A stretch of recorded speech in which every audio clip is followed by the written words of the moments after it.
Welcome to Of Sound Mind and Spirit. I'm Shelly. And I'm Lisa. We're sisters walking together on a journey of faith. We're not perfect. And we definitely don't have all the answers. We're inviting you to walk with us as we explore ways we can better know and grow in our faith together.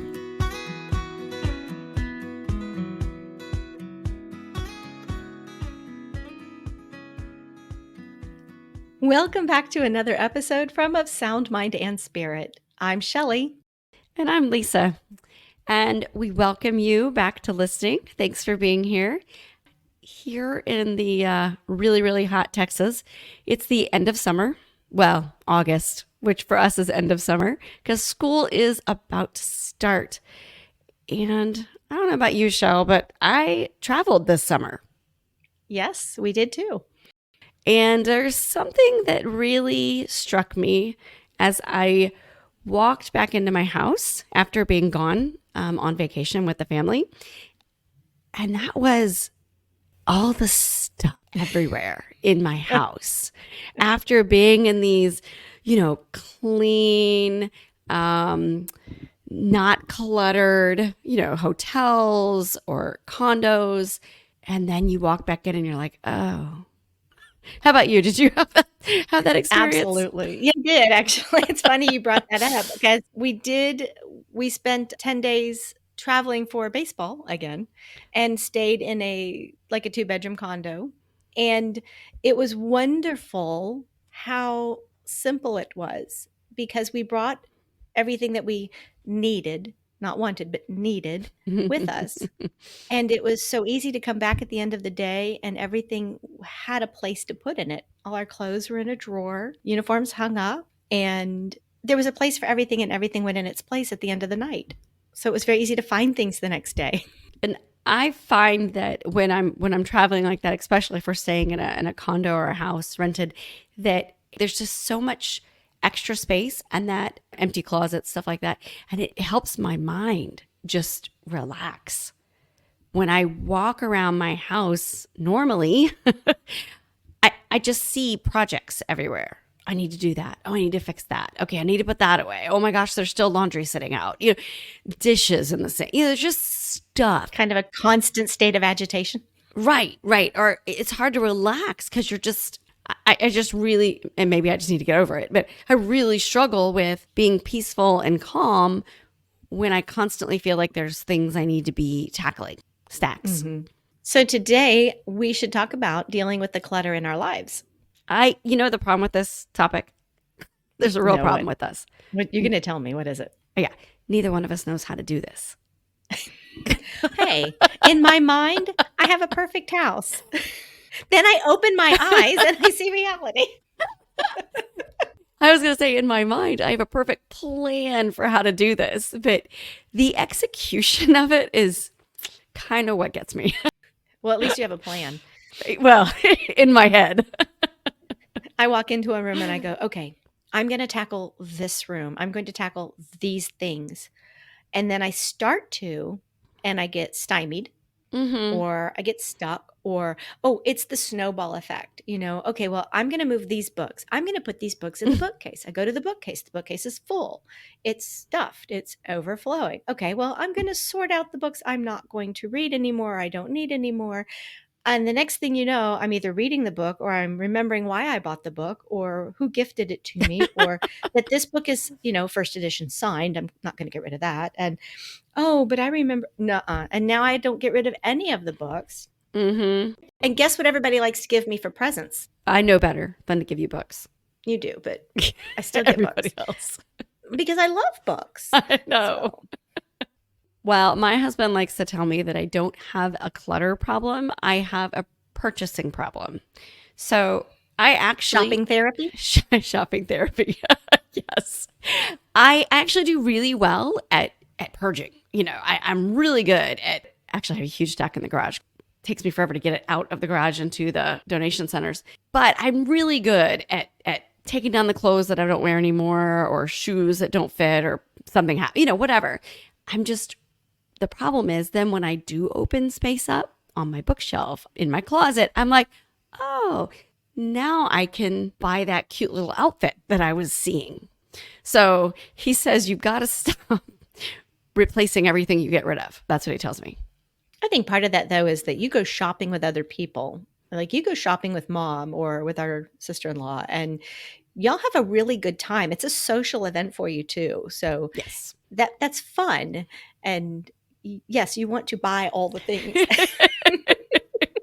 And I watch a lot of HGTV, so I'm always like new something on the wall or moving stuff around. But yeah, so I need to quit. I need to get rid of more than I'm purchasing. Well, I know what to get you always. What's that? Pillows. Pillows, Decorative you know. pillows for your outside couch, for your inside couch. I will take a picture of pillows and send them copying your husband just so he can do that emoji, I'm forbidden to buy any more decorative pillows.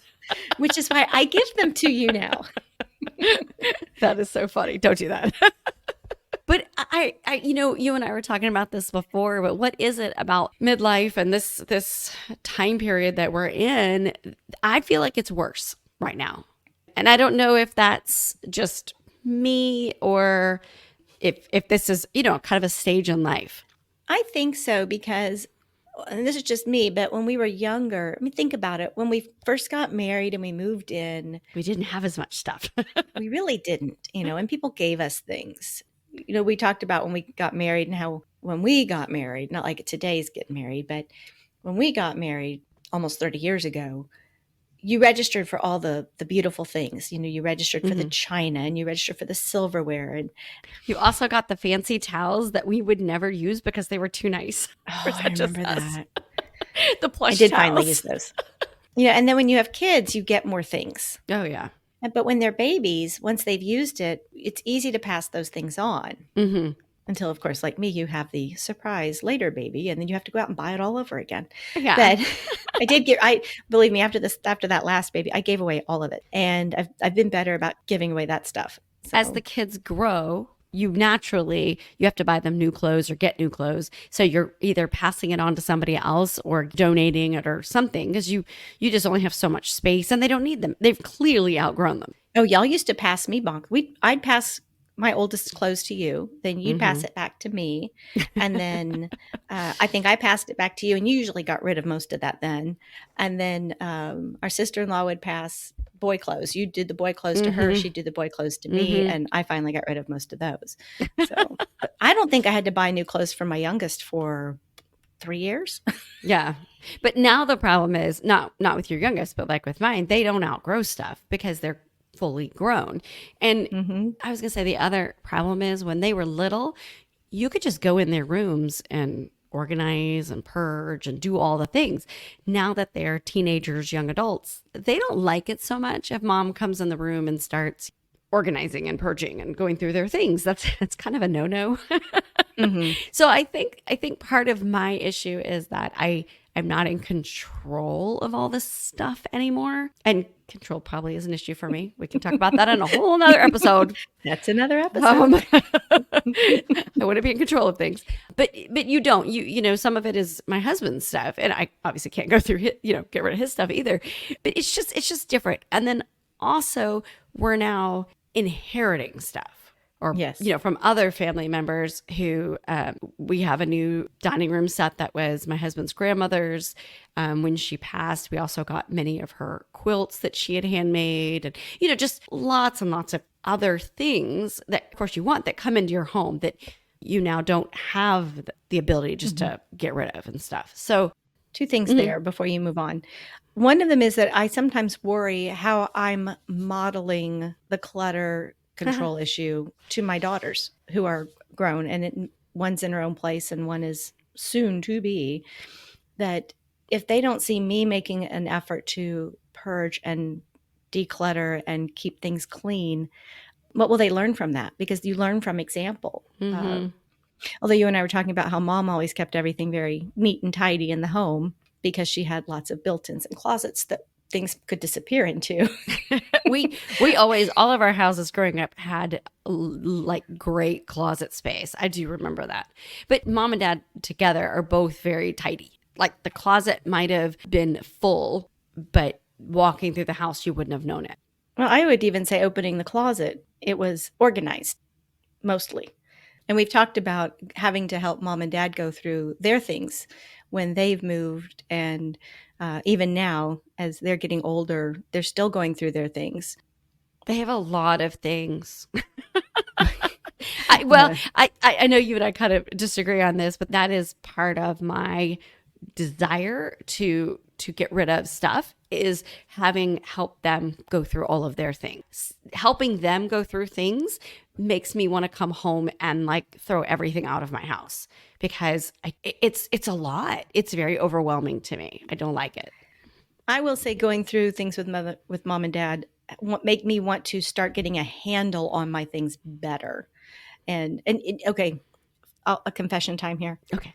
I have always said that when I'm not working 10, 12, 13 hours a day out of the house in an office, that I would come here and I would get control of my house. I would declutter, I would organize, I would finally purge these things and take care of the closets. Y'all, it's been 3 years. I haven't done it yet. I have tried. I have done a few rooms, but I have not really done the great purge. And it's embarrassing. First of all, when you did a super job last year when you were having a guest come stay with y'all for a while. So you did a lot. I did my kitchen. To make space for him and to come and stay. And then two, I don't think it's a one and done. It's kind of like me. I just keep filling it back up. I think that it's a constant. It's a lifestyle. I don't know. I'm not doing it successfully. So I'm really struggling with how to make it sound good. Well, sorry. I tackled the kitchen. I don't have all the easy. answers. And we're not perfect. We're not perfect. I tackled the kitchen because it was easy. And I will say that having tackled the kitchen, I enjoy being in my kitchen more.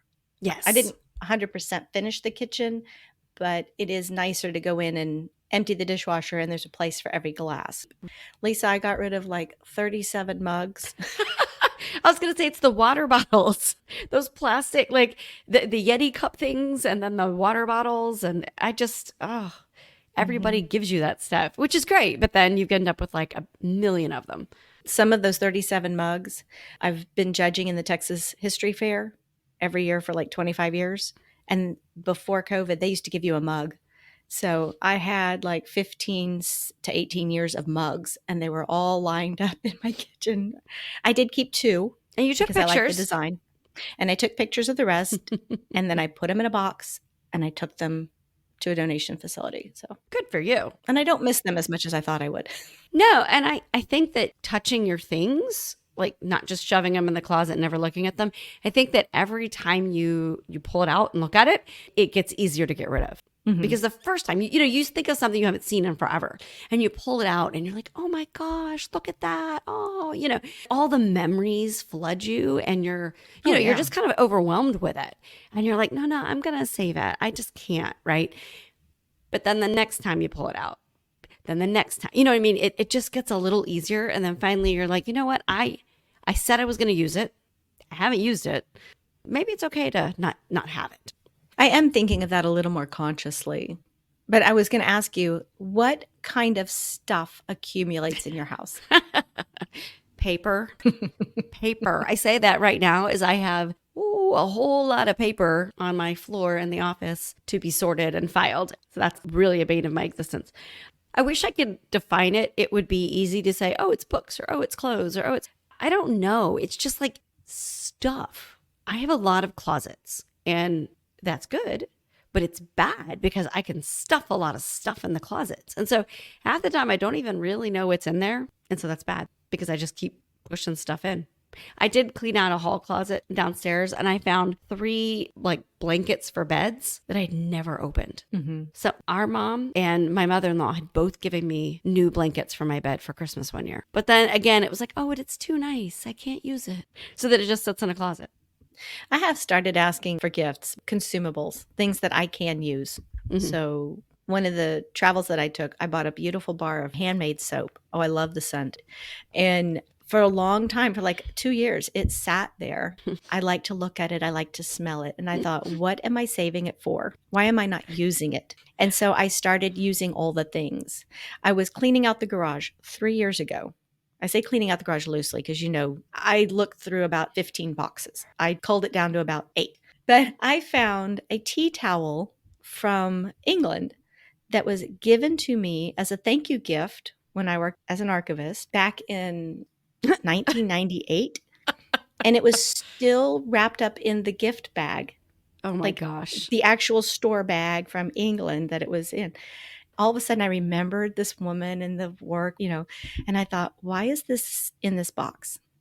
Why am I not using it? What am I saving it for? There you And the answer go. was nothing. And I put it in my kitchen. As I went through my kitchen, it made the cut. I Mhm. kept it, but I still use it. And when it That's gets great. old and ratty, I will release it. I like it. I like that you're you're using it. That's great. My biggest problem, I would say, with getting rid of things is the what if I need them.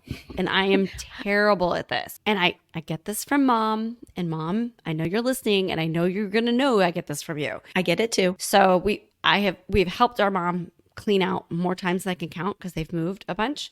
And like I would have stacks and stacks of empty picture frames, mom. And Ditto. yeah, office supplies. Office supplies, I yes. still have it. When's the last time I used an Avery label on anything? I found Avery mailing labels. I think I have had since, probably 2001 because I might need it. I have a drawer full of note cards and Oh, stationery. I do too. Yes. Some of it from when I was a kid. Oh my gosh. And Some of it from when my girls were little. and how often do you When was write the a last note? time we wrote a note card? Oh, I know. Gift bags. Oh, gift bags. Gift Oh my bags. I gosh. saved them. They're too cute. And then what? That's a closet I need to clean out. But Yeah. yes, I keep telling myself that bag is going away. And you know what the problem with keeping them for me is? It's great, but the problem is when I need a gift bag, do I dig through that closet to get to the box of them, or do I just pop into the store and buy a new one? You buy a new one, I go and dig through. And that's why sometimes people get a happy birthday gift in a bag that looks like it was from a baby shower. That's awesome. Because I know you don't care. You're going to throw I it away don't for me. care.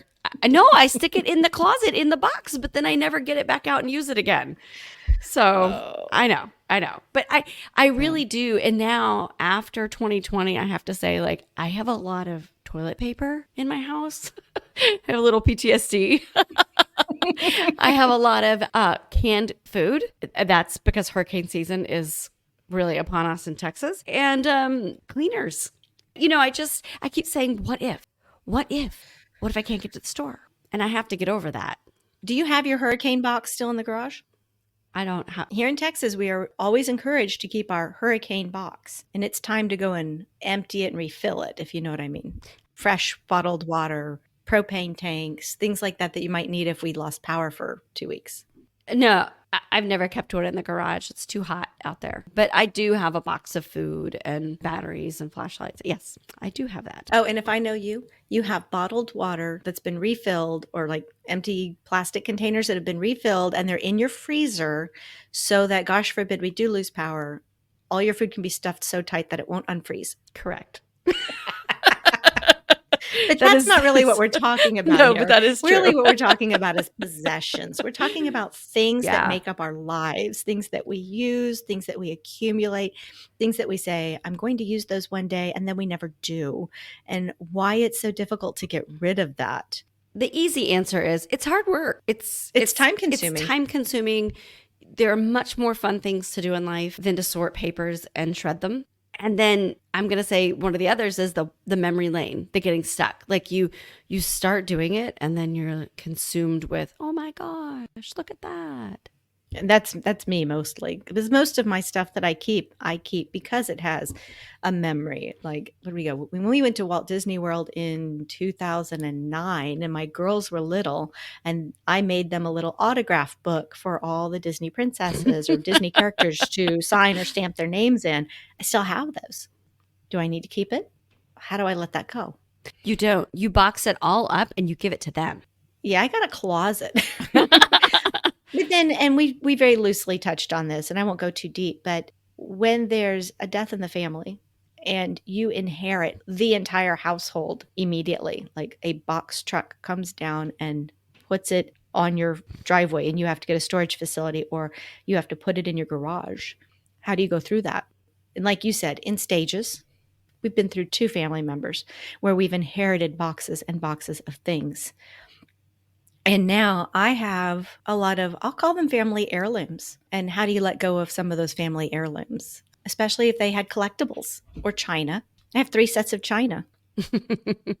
And you don't ever use china. No, every time I bring it out or I say, let's bring out the china, someone says, oh, no, let's not do the dishes. Let's just use paper plates. It's like, but I have the china. Again, with the, if we have it, we're not using it. Why do we have it?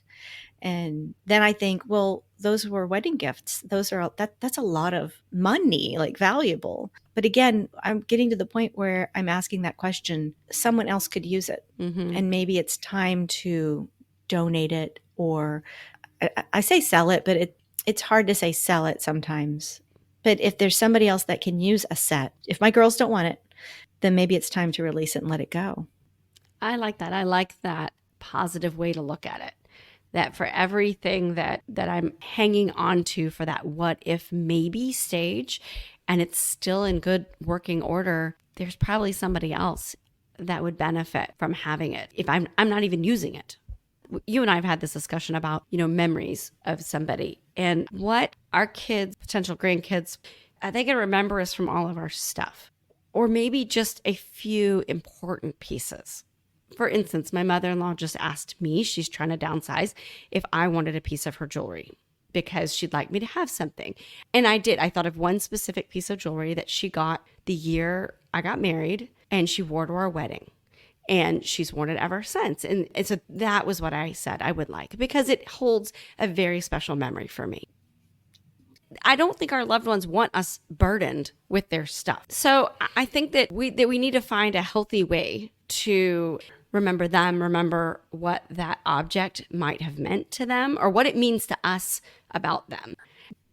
You mentioned a really interesting book that I have not read yet, but you were showing it to me before we started. Mm-hmm. I think it was Making Room for God, Decluttering in the Spiritual Life.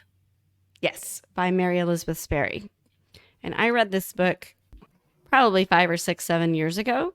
And I still have it because it really spoke to me, and it talked about the physical clutter that we have, and then also how it affects our spirituality to be, not just living amongst all this stuff, but also not being able to release it or let it go. Maybe placing the wrong priority on so many things.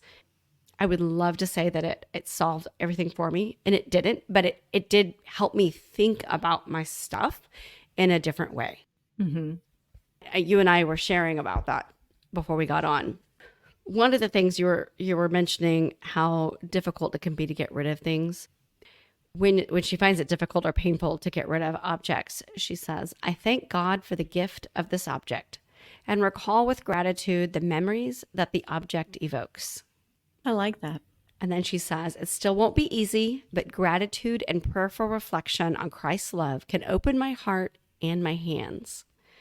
And so I think that it just kind of puts it in a different perspective that, like we said earlier, somebody else might be able to use it, but also how I can't feel rested or at peace in my home when I can see it all. And that includes opening closets and seeing it all. So I'm trying. Once Close again, your closet doors. I have to go in them. Oh, no. Some of them you don't. Just move everything to the closet you don't have to go into. Oh, wait, that's me. Sorry. So with the school year about to start, that is on my, we'll call it my hopeful wishing list that I'm going to accomplish. My hopeful to-do list is to start going through the stuff that I can. There's certain things I can't. We talked about the kids, husbands, their stuff, but at least a lot of this I can be responsible for. And so really even if it's my laundry room and like getting rid of the OxyClean granules that have been there for so long that they've molded into a hard shape and I don't use it anymore and it's still sitting in there. Sorry, was that too much? A little bit. But you know what I'm saying? There's always stuff, right? That you is at the back of your cabinet that if you just took the time to go through it, maybe you could throw it away. Yeah, I was thinking more back on the book.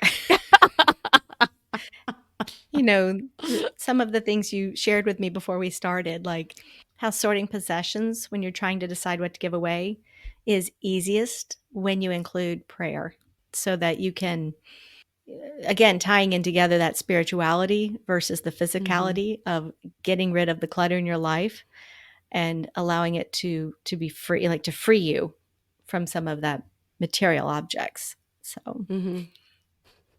Well, and my laundry room. But we've talked about a lot about other episodes about the having your prayer time, like being still and prayerful. And she talks about that kind of thing. If you're in it and looking at it and it's disturbing you, you need to work on it so that you can have that space in your house to rest and pray and get closer to God. As I'm sitting here wanting to get started on my stuff, I remember when the last time I moved, which was 16 years ago, my kids were little bitties. And to put the house on the market, my husband and I boxed up probably half the house. Mom came over and helped because I had a newborn and littles. And it was insane because I was so worried about keeping the house show ready, right? With three little kids. And I tell you, that was the most peaceful couple of months because most of their clothes were gone, their toys were gone, the closets, like the craft closet was emptied. Everything was mostly gone. And I absolutely loved it. It was so easy to put things away, just to, I don't know, deep breath. And then I moved and I unpacked all those boxes. And I don't know why I did that. But now I just want to go back to that feeling. I remember that feeling. And I don't know. Look at that. Other episodes I talk about needing silence. Now I'm talking about there's a theme in my life right now. And I need to have that peace. Lisa, your story reminds me that that's a really good way to approach something, which is if I were moving, would I want to carry this stuff with me? If I were moving, and we've been here longer than any place I've ever lived in my life, almost 12 years, what would I have to move out of the house in order to stage it? And if I would take these things out of my house to show it, why is it here in the first place? Ooh, that's a good one. And I think one of the things that stifles me, that keeps me or paralyzes me, keeps me from moving forward with it is starting one room means making a mess out of another room because I'm moving things out of one room. This is my keep pile. This is my store pile. This is my give it away pile or think about it later pile. And then I've got all these piles and I find things that I've kept for a reason, but it just snowballs. And it's like rearranging deck chairs on the Titanic. There, I said it. But I am encouraged to try again. Well, I, yeah. I mean, I think that's it, though. We just have to keep moving forward and get help. Maybe we can help each other tackle something. But small. Sorry. I think small projects first, right? Like I think motivation and accountability might be good. So oh, is that it? Maybe we should do like a challenge. Like you do a closet, I'll do a closet, and then we compare. I was actually thinking ahead that next week we're going to be talking about back to school and setting new habits Mm-hmm. or working on habits. And maybe this is Oh. something we revisit as a habit that we add to our to-do list. Not every day, but maybe once a week, we set aside an hour of decluttering the junk drawer. Which Okay, for one? me, that would take about Which 5 which junk hours. But drawer? I have multiples. Overachiever. Yeah. Always. It's always competition. I'll let you win. Okay, so are we ready to wrap it up? Okay, so we need help. That's really what the theme of this episode is. We need help. We don't have all the answers. We're not perfect. So, dear people listening to us, help us. We need suggestions. Send us, like, there's got to be somebody who knows how to tackle this. Or if you're in the same boat we are, just let us know. Solidarity, right. Support. Maybe we should Motivation. Maybe we should start like one of those Insta story where everyone can post their own picture. Like, show us your worst closet. That's our challenge for the week. Oh, Lisa, I am now motivated to go and at least clean off one spot in this office. I think I will organize all these notebooks sitting out. I gotta let it go, right? Let it go. Let it go. Don't come back in this office anymore. I know. All right. Thank you, Shelly, for helping me process this. Thanks, Lisa. I know. You could tell we keep having these conversations I'm not sure we really want to have, but yet we keep doing it. You said keep it real. I'm keeping it real. I know. We should have like show pictures of like a model home and been like, this is us. It's not. Yeah. No. There's a reason the Instagram pictures don't come from my house. It's a corner of the table that has been meticulously cleaned off and will be recovered very shortly after. You know, most of that Instagram stuff isn't real. That's what they do is they clean off one little section and then the rest of the house looks like junk. In my mind, that's what it looks like. Okay. I've been in some of those houses. They're that clean. So. Okay, if you are listening and you are that clean and that organized, tell us how you do it. No, come over here and do it. You won a trip to our house to fix it. No. Okay, now we're just crazy. As always, thank you for listening. Please share this craziness with a friend. We invite you. Leave us a review, hit subscribe, come find our website, and jump on our email list. We are working on a new email now, and hopefully it'll be in your inbox shortly. All right, Shelly, any last minute words of wisdom or craziness? No. All right, then. That's all we've got. I think so. Talk to you later. All right, bye.